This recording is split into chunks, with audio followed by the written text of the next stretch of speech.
నిన్న ఓటేయడానికి ఊరికి వెళ్ళినాం. పొద్దున్నే 4కి బయలుదేరి మళ్ళీ సాయంత్రం 5, 6 సిటీకి రీచ్ అవ్వాలని అంత పొద్దున ఓటు ఎప్పుడు మిస్ అవ్వలేదు. ఎందుకంటే ration card, Aadhaar card, vote అన్నీ అక్కడే ఉన్నాయి. ఇంకా తప్పదు, రేపు పొద్దున ఏదైనా మనకు అవసరం ఉంటే, మనకి ఏదైనా పని చేసి పెడతారని కంపల్సరీ వెళ్ళి ఓటు వేస్తా. చాలా రోజుల తర్వాత అమ్మ వాళ్ళ ఇంటికి వెళ్ళిన 1 ఇయర్. అసలు నేను వీడియో ఓటు వేసే దగ్గర కనీసం ఆ కొన్ని క్లిప్స్ అయినా తీసుకుందాం అనుకున్నాను, కానీ కనీసం ఆ కార్నర్ దగ్గరే మా ఫోన్లు తీసేసుకున్నారు. చదువుకున్న స్కూల్లో ఓటేసాను. అసలు నేను ఆ స్కూల్ చూపిద్దామని అనుకున్నాను, కానీ మనకి ఫోన్ లోపలికి పట్టుకెళ్ళనివ్వలేదు. కనీసం గేట్ వరకు కూడా తీసుకెళ్ళ పాపది ముందు రోజు బర్త్డే అయితే మా కోసం కేక్, ఊర్లో తమ్ముడు వాళ్ళు అందరు వచ్చారు ఓటు కోసం అని. ఆ హ్యాపీ మూమెంట్స్ అలానే ఉండిపోవాలని ఫొటోస్ దిగా. నాకు అన్న తమ్ముళ్ళు సొంత వాళ్ళు లేరు, కానీ సొంత వాళ్ళలాగానే ఫీల్ అయ్యే అన్న తమ్ముడు ఉన్నారు. బాబాయ్ కొడుకు, పెద్దనాన్న కొడుకు. వచ్చేటప్పుడు మా కులదైవమైన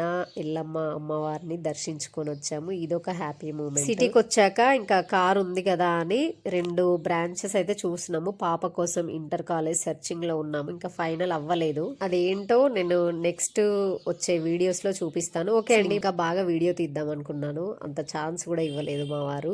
ఇక్కడ కూడా వీడియో. సరే, వీడియో అయిపోయిందిగా, ఒక లైక్ ఇవ్వండి.